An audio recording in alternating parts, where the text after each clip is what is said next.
Outro olhar. A apresentação Kleber Benvenu.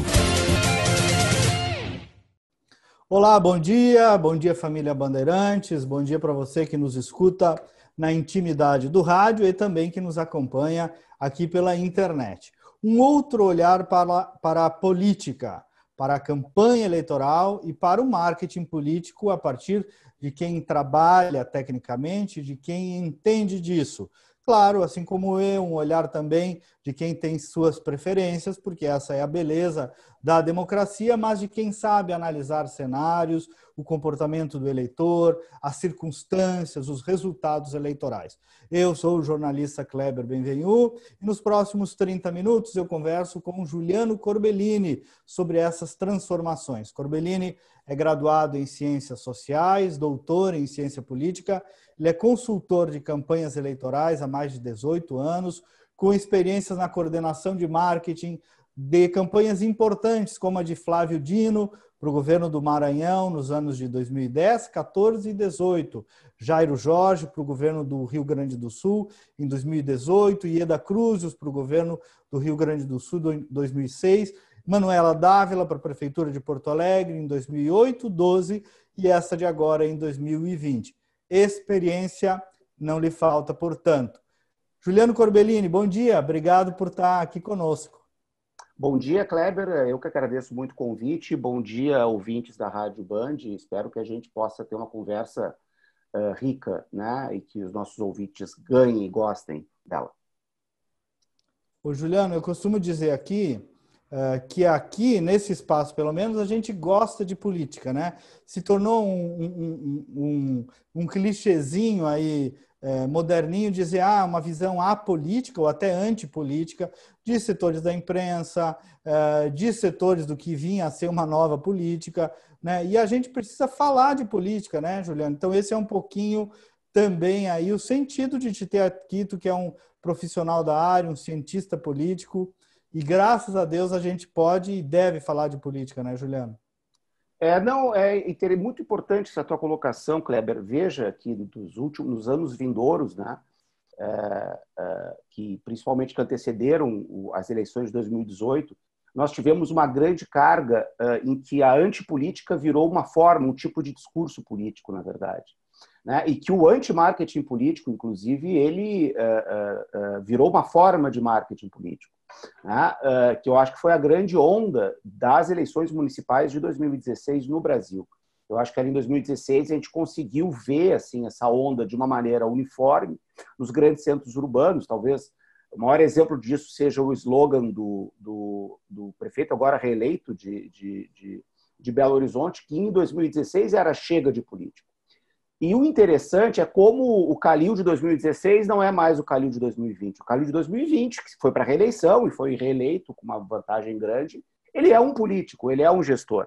E eu acho que eu acho que a eleição, se a gente olhar para a eleição de 2020, no plano nacional, a gente não consegue afirmar algo que aconteceu, certo? No sentido assim, tem eleições que tu olha, bom, 2016 foi a eleição da antipolítica, 2002, a eleição municipal de 2000, por exemplo, foi uma eleição que antecipava a vitória do PT em 2002.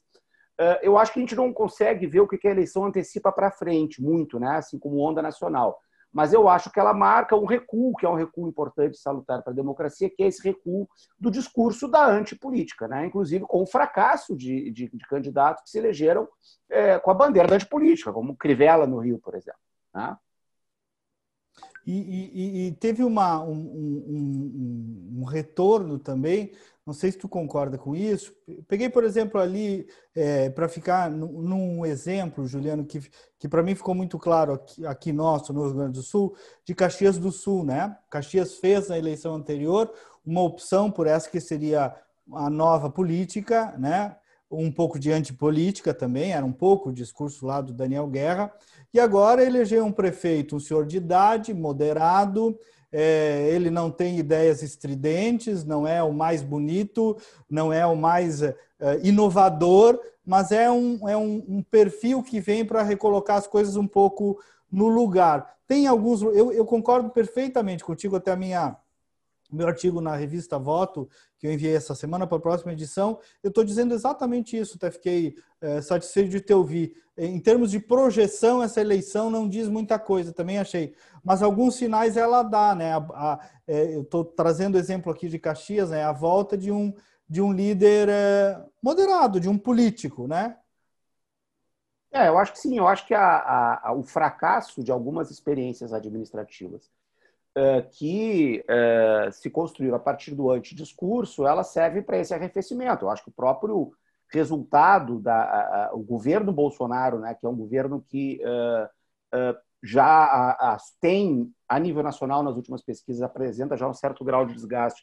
A limitação desse discurso antipolítica, ela surge justamente no momento de você governar, né? Porque o exercício do governo não é um exercício da política, é o exercício da negociação, é o exercício da transigência, é o exercício da pactuação. Você pode fazer uma pactuação mais para um lado ou mais para o outro. Enfim, a democracia é isso, né? Ainda mais numa sociedade que é pluralista como é a sociedade brasileira, né? Graças Então, a assim, Deus, né? exatamente. É um traço muito positivo, eu acho, da nossa democracia.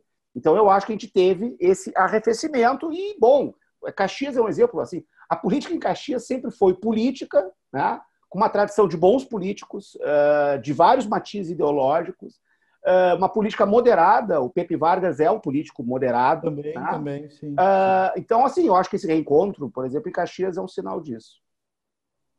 Ô, Juliano, e aí eu queria te ouvir um pouquinho, né? Nas prévias dessas eleições se discutia muito as ferramentas de fazer campanha eleitoral, né? Claro que tu tiveste experiências aí em municípios grandes, os que eu atendi a maior parte foram médios e pequenos, mas qual é a tua avaliação aí do grau de influência sobre o voto do eleitor das plataformas, né?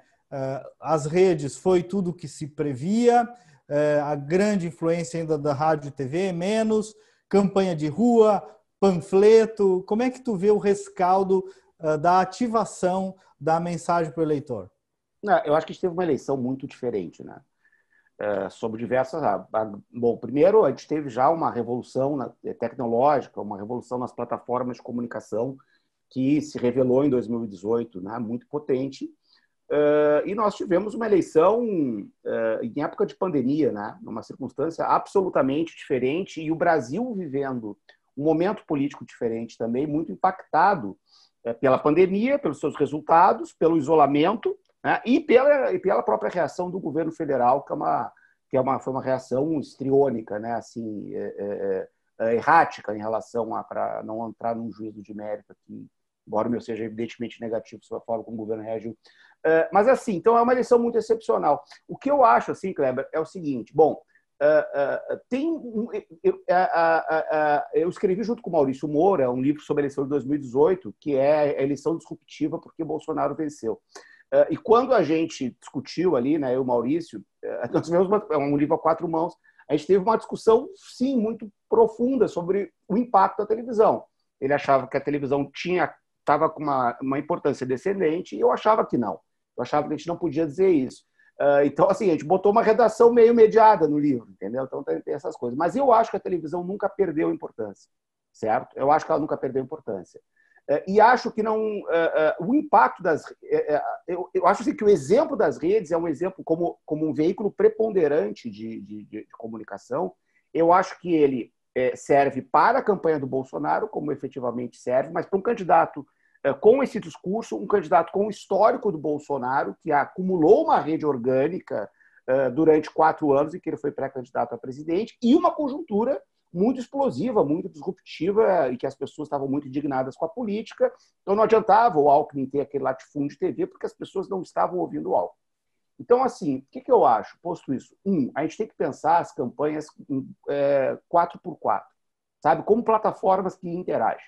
E aí, principalmente, a televisão, as redes sociais e a volta, quando acabar a pandemia, também a volta das ruas, né? Eu acho que a dificuldade, assim, a manifestação de rua, né? A comunicação de rua é algo muito potente. Ele compõe uma campanha, assim. E essa campanha a gente teve uma coisa muito, enfim, oportunidades muito limitadas de ver isso acontecer. Tá? Então, assim, primeiro, a gente tem que integrar as plataformas. Segundo, não adianta a gente pensar que a rede é uma coisa que tu ocupa no momento da eleição. Então, quem quer ser candidato tem que pensar suas redes desde já, porque se tu não tem organicidade, não adianta. Muita gente gastou dinheiro com disparo, não funciona. Então, as pessoas têm que construir uma rede orgânica. E quem candidatos que tem uma rede orgânica, obviamente, tem um território de vantagem, né? Era muito o caso da Manuela, né? Já tinha uma rede gigantesca.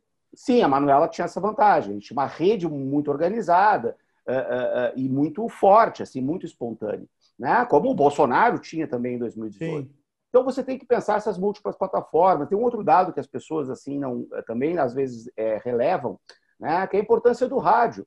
Nas nossas pesquisas internas, assim, da campanha de Porto Alegre, a audiência da rádio ela batia 13%, 14%. A audiência do horário dos programas eleitorais. Isso é uma audiência muito significativa. Tá? Por exemplo, nós, da campanha da Manuela, a gente tinha grades de comercial diferentes para as emissoras, dependendo do perfil delas. Né? Mais popular, mais jovem, mais jornalística, e programas feitos para o rádio. Para o rádio. Nós não, e a maioria das campanhas repicava, né? O rádio, simplesmente o programa de televisão pegava o áudio e passava no rádio. Então, assim, a gente tem que pensar de uma maneira integrada a comunicação, né? Como uma coisa orgânica, né? Onde cada um desses elementos compõe. Em municípios onde não tinha TV, Juliano, o rádio ainda mais forte, né? A força. Claro. No interior gaúcho, assim, de experiência de outros anos, o grande veículo é o rádio. As pessoas ouvem o rádio, as pessoas se informam pelo rádio, né? Então, assim, e a grande rede, né? Que é uma coisa demoníaca, num certo sentido, que é o WhatsApp, né? Porque é uma rede que é uma questão, inclusive, eu acho que é um dos problemas assim democráticos mais sérios é como o WhatsApp se serve como uma plataforma, não os donos do WhatsApp, né? Mas a plataforma acaba servindo como uma imensa rede de difamação e de propagação de fake news. É o que antigamente, nas campanhas antigas, no interior, o pessoal, até o professor Ferraz usa esse termo, né? A mala direta de ataque ao assassino silencioso, né? Quando os candidatos do interior faziam, no final da campanha, uma mala direta de ataque, assim, falando mal do adversário, apócrifa, tal. O WhatsApp é isso de uma progressão geométrica permanente e de efeitos muito corrosivos, muito corrosivos. Verdade. E efeitos que não se pode medir completamente, né? O WhatsApp ainda tem essa peculiaridade de não ter tanta mensuração, né? Então tem mais esse dado, além do anonimato e de tantas outras coisas que enfim... Você até sente, né? Porque quando tu tem um processo difamatório muito forte... Vem para cá também. E você pega nas qualitativas. Aparecem. Assim, nós pegamos muito isso em Porto Alegre. Assim, muito. Só que o problema é o seguinte, se alguém me critica na televisão, critica um candidato na televisão, esse candidato vai lá e responde na televisão. É mídia contra mídia, é o mesmo público. Ele vai estar exposto a duas versões e vai tirar a sua conclusão. Se alguém é difamado na televisão, tu ganha direito de resposta. Agora, o WhatsApp é um território sem lei. E eu acho assim, que é uma das grandes questões da democracia hoje. Educar as pessoas, no sentido de não acreditar em fake news e desconfiar de tudo que é conteúdo difamatório, e avançar no plano da legislação para algum mecanismo que dê punibilidade para quem faz e permita controle. Eu tenho medo mas aí é uma questão minha, eu tenho medo de normatização de comunicação, né? Tenho medo que isso acabe sempre engessando mais do que produzindo verdade, mas não tenho convicção, sinceramente, porque também eu noto que é um problema real esse, né? E quem já teve do lado de lá do balcão, quer dizer, saía não faz muito do governo aqui, tu sabe, né, Juliano? Quem sofre isso na pele uma difamação desse tipo de espécie, não que eu tenha sofrido tanto, mas acompanhei ali do Sartori, né, a quantidade de fake news que circulava, vi a Manuela falando sobre isso, vi o Mervi, quem sofre na pele é que sabe o quanto isso é um problema. E aí acaba sendo um problema para a democracia também, não só para as pessoas, né? Eu concordo, só que o excesso de regulamentação talvez iniba, né? Mas tu vê bem, não é uma questão de regulamentação. Isso é uma questão muito polêmica e não é um problema, e é uma dúvida que atravessa várias correntes de pensamento. Agora, vê bem, quando tu, num veículo de comunicação, tu difama alguém, tu mente sobre alguém, tu tem liberdade de mentir ou de difamar, mas tu tem uma responsabilidade civil sobre isso. Entendeu? Tu pode ser processado, tu pode ter que ceder direito de resposta. Eu acho que é essa a questão. No nosso livro de 2018, nós fizemos uma pesquisa, uma das pesquisas que o Maurício fez, no caso, sobre o Bolsonaro. 90% dos eleitores de Bolsonaro tiveram acesso a alguma das fake news lançadas pela campanha a favor do Bolsonaro. Né? Mamadeira de piroca, urna eletrônica não funciona, 90% tiveram acesso. Desse contingente de 90%, 80% acreditaram em pelo menos alguma delas. Então, assim, e a gente não conclui no livro que o Bolsonaro ganhou por causa das fake news. Não, ele ganhou por causa de uma conjuntura. Mas, assim, é óbvio que a fake news virou um elemento da política brasileira. Tá? Muito importante, assim. Porque ele pode vitimar qualquer um. Em Porto Alegre, a gente sofreu muito com isso. A gente teve muito com isso, assim, entende? Então, um dia nós vimos, a Manuela vai fechar todo o comércio. Essa fake news estava espalhada. A Manuela vai fechar as igrejas. Essa fake news estava espalhada. Né? E assim como isso aconteceu com a Manuela, isso pode acontecer com qualquer outro candidato. Então, é um problema, não é uma questão de controle, de censura, claro. mas eu acho que é um problema eu entendo. De um ambiente de disputa democrática mais saudável, né? Não entendo. Eu acho que tem que se falar sobre isso mesmo, tem que se evoluir.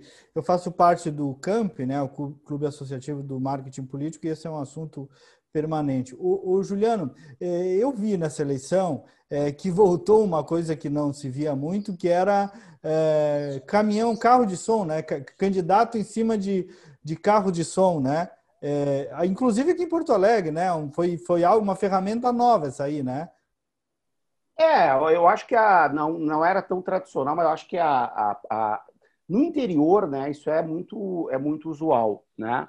Agora, eu acho que diante da ausência de outras formas de manifestação, o carro acabou voltando, né? No Brasil inteiro, pelo que se viu, assim. Tá? Então, assim, eu acho que as campanhas compõem isso, né? Esse mix do tradicional e do contemporâneo, né? Juliano, e sobre pesquisas, hein? Qual é a tua avaliação? Tem uma tendência agora no Congresso de regulamentação, de limitação. A pesquisa virou uma guerra de narrativa. Aqui em Porto Alegre houve muita reclamação sobre o resultado. O Ibope se corrigiu, aconteceu em outros lugares. Como um profissional da área, independente do caso de aqui e acolá, qual é que te parece o jeito adequado, Juliano, de a gente tratar pesquisa eleitoral? Eu acho assim, em primeiro lugar, no caso das pesquisas, eu acho que não tem sentido você censurar a publicação de pesquisa. Também acho que a legislação e os mecanismos de controle sobre pesquisa são muito frágeis, certo?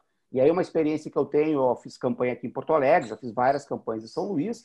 São Luís, assim, tu tem flagrante que tu tem o instituto do candidato A, o instituto do candidato B, com números, e os números vão sendo publicados para incidir sobre essa guerra de narrativa sem nenhum compromisso com pouco compromisso com a realidade. Então, assim, eu acho que tem que ter, não tem sentido você limitar, eu acho, né, a publicação de pesquisas, por um lado. Por outro lado, creio que é preciso ter um mecanismo de controle mais rígido, porque, em geral, as fraudes existem, né? Mas acho que é uma questão mais interessante da gente olhar, que é o seguinte, por que as pesquisas erram? E mesmo pesquisas feitas honestamente, né, que nós tivemos em Porto Alegre, o Ibope de sábado dando 51-49 para a Manuela, e a notícia que se tem é que a boca de urna deu 53-47 para a Manuela. Algo assim. E as notícias que a gente tem das pesquisas internas do Melo, das nossas pesquisas, é que todas erraram. Verdade. Eu tive informações. Eu falei isso ao vivo na Bandeirantes. Eu falei. O Ibope errou, mas todas erraram. Não, todas erraram. Eu falei com outras campanhas do primeiro turno e a gente troca números, né? Porque a situação era muito confusa, tinha toda aquela circunstância do Fortunati saindo e tal. E cada um tinha um número diferente internamente. Né? Então, assim, eu acho que é uma questão para os estatísticos, para os para os pesquisadores, que é entender em que medida a gente tem que rever os protocolos de pesquisa. Né? Há um dado, que é esse dado da abstenção, por exemplo, que é um dado novo. Nós estamos, Porto Alegre, a gente está vivendo já 2 eleições. Eu me lembro que na eleição do Marquesan também a abstenção foi alta, não me lembro o número, mas eu sei que ela foi muito alta. A gente está vivendo um padrão quase americano de comportamento eleitoral. Né? Então, assim, como você garante que a pesquisa se ajuste a esse elemento da abstenção eleitoral que tende a ser grande? Porque tem uma outra coisa interessante, teve uma abstenção enorme em Porto Alegre, né? 30%, uma coisa assim no primeiro turno. Aí a gente foi fazer a primeira pesquisa de segundo turno e eu coloquei lá a pergunta. 2 perguntas a gente colocou. Primeiro, se a pessoa foi votar, né? Segundo, se a pessoa pretendia ir votar. Aí não foi votar 8%, mas como assim? Teve uma abstenção de 30%. Como é que 8 só? Aí você pretende, quem não pretende votar 5%, 30% também não foram votar. Né? Então, assim, tem um elemento de silêncio, né, de vergonha. Sim, eu falei, Juliano, tem um elemento que às vezes a pessoa mente para o pesquisador também. Também né? mente para o pesquisador. Por uma exposição social, né? Por uma etiqueta social, não é evidente que eu vou votar, mas não vai votar. Não vai votar, vai para a praia. Não quer votar, vai ficar em casa, ainda mais em época de pandemia, né? Ô, Juliano, pode concluir. Não, é isso. Então, assim, sobre as pesquisas, o que mais importante, eu acho, assim, tem esse debate sobre a legislação, mas eu acho que, sob ponto de vista assim, dos profissionais, né, que trabalham com isso, é entender metodologicamente o que precisa ser revisto, né, ou não. Certo. Eu sabia que ia acontecer isso, já foi 2/3, um pouquinho mais do nosso programa, na conversa contigo. Nossa! Pois é. O João me avisou aqui, eu estava nem olhando para o cronômetro. Mas eu não queria deixar de te ouvir, João, sobre uma figura que tu atendeste e que conhece bem, uma figura em ascensão na política nacional, que é o Flávio Dino. Queria saber um pouco mais dele, conhecer a partir de quem, enfim, esteve do lado do governador do Maranhão tantas vezes. Que cara é esse, Juliano? Olha, bom, a minha história com o Flávio, assim, né? A gente era parceiro do movimento estudantil. A gente era da mesma geração, assim, né? E eu fui reencontrar ele em 2010. Eu acho que o Flávio, assim, o Brasil vive uma mudança geracional na política, né? E eu acho que o Flávio ele vai ficar na linha de frente dessa nova geração que está surgindo, né? Da qual fazem parte, claro, muitos outros políticos, assim. O Flávio ele combina 2 coisas muito importantes, que é, primeiro, ele tem uma profunda convicção em alguns valores, né? Então, assim, há uma obsessão, assim, do Flávio, assim, pelo tema da justiça social, que é uma coisa que compõe, inclusive, a história dele como juiz, a história dele como cristão e como comunista. Ele é um comunista cristão franciscano, autêntico, assim, não é uma fabricação. Então, compõe essa personalidade dele e uma extrema habilidade e capacidade de diálogo, né? O Flávio se elegeu em 2014 com o vice do PSTB, por exemplo. O DEM faz parte do governo do Maranhão. Isso não é só uma questão de... E isso não faz com que o governo deixe de ter uma cara nítida, né? Então, tipo assim, a educação é uma prioridade para o governo. O governo se jogou muito fortemente no enfrentamento da pandemia e teve um dos melhores resultados nesse enfrentamento. Ao mesmo tempo, é o estado em que se abre uma empresa mais rápido no Brasil, né? Que não tem uma dificuldade de coexistência nenhuma, né? Com a iniciativa privada. Então, o Flávio ele tem isso, quer dizer, ele tem um traço de coerência e tem uma capacidade de diálogo assim, muito grande, né? De composição muito grande. Né? Então, assim, numa transição, né, num momento muito conflitivo da política brasileira, eu acho que ele pode desempenhar um papel muito importante no sentido de compor arranjos, né, para daqui a 2 anos. Sabe, não sei de que forma, mas, enfim, acho que sim. Acho que é alguém que veio para, enfim, ficar na linha de frente dessa nova geração. Uhum. E como é que foi, o Juliano, enfrentar e vencer o clã e a dinastia Sarney no Maranhão? Pois é, isso é uma coisa muito interessante. Até tem um outro livro, vou fazer propaganda aqui, que é Claro. Lições de uma Campanha Eleitoral, a derrota do Grupo Sarney. que eu editei com a toma editorial aqui. Esse eu não li. Inclusive. Esse teu último aí da eleição do Bolsonaro eu li, o do Sarney eu não, esse eu não li. Eu soltei os dois mais ou menos ao mesmo tempo e claro que o do Bolsonaro ganhou maior dimensão. Mas esse é um livro de marketing, fundamentalmente de marketing político, né? Que a gente vai contando histórias a partir da vivência de outras campanhas, mas muito a partir da vivência da campanha do Maranhão. A chave para a vitória do Grupo Sarney na verdade, foi na eleição de 2010, porque havia uma crença estabelecida no Maranhão, cristalizada, de que o Maranhão se dividia entre Sarney e anti-Sarney. E eu fui trabalhar lá em 2010 e eu disse, não, pessoal, o Maranhão não se divide entre Sarney e anti-Sarney. Tem o pessoal que gosta do Sarney, que inclusive são maiores dos que odeiam o Grupo Sarney, mas o grande grupo é as pessoas que não são nem Sarney nem anti-Sarney, que não movem a sua vida a partir disso. E a gente tem que ter um discurso mirando essas pessoas e vendendo um horizonte de futuro diferente, né? E dizendo que o Estado não é do Grupo Sarney, nem é da oposição ao Grupo Sarney, que o Estado é delas, né? E aí surgiu a ideia de um Maranhão de todos nós, e com um discurso positivo. Assim. A gente fez um discurso de oposição, de elogio ao Maranhão. Olha, o Maranhão é um Estado rico, não precisa ter um povo pobre. Né? Eu acho que a campanha de 2010, que a gente perdeu em circunstâncias suspeitas, né? Porque assim, foi uma vitória no último momento por 0,08% dos votos no Maranhão. Então, bom... mas eu acho que ali a gente fez uma quebra de paradigma, sabe, no modus do discurso político maranhense, que permitiu ao Flávio estabelecer uma ampla maioria em 2014 e ganhar aí com 63% dos votos. Tá? É uma coisa interessante, porque o império do Grupo Sarney parecia uma coisa inquebrantável, né? E uma lei da política é a mudança, todo império um dia cai. Tudo que a gente olha que parece que nunca vai acabar, acaba. A mudança é a constante na política. O César Schirmer, aqui, que é meu amigo, acabou de se eleger vereador de Porto Alegre, ele diz, política é roda gigante. Um dia está em cima e outro tu está embaixo. Não tem nenhuma dúvida disso. É o caso de todo mundo, né? Vida de marqueteiro também, é isso aí. É verdade. Por isso que eu vejo que tu tem sempre uma postura discreta, Juliano, porque eu não gosto daqueles que se arvoram como causas da vitória, né? E esquecem da política, da história dos candidatos, né? E quando perde, ficam quietinhos, né? Não, isso é uma coisa que no livro sobre o Maranhão é uma coisa que eu discuto num dos capítulos, né? Que eu digo o seguinte, olha, tem um livro do francês Jacques Séguéla, que escreveu um outro livro que se chama Vertigem das Urnas, e eu cito muito ele, né, no meu livro sobre o Maranhão, que diz o seguinte, olha, uma eleição ela é um encontro de um líder e do seu povo e da história, entendeu? Não é uma obra do marketing, muito menos de um marqueteiro iluminado. Eu acho que o papel da comunicação política é preencher a sua cota de virtude, né? O Maquiavel fala, olha, as coisas da política é 50% fortuna, 50% virtude. Nós temos que preencher a nossa cota de virtude.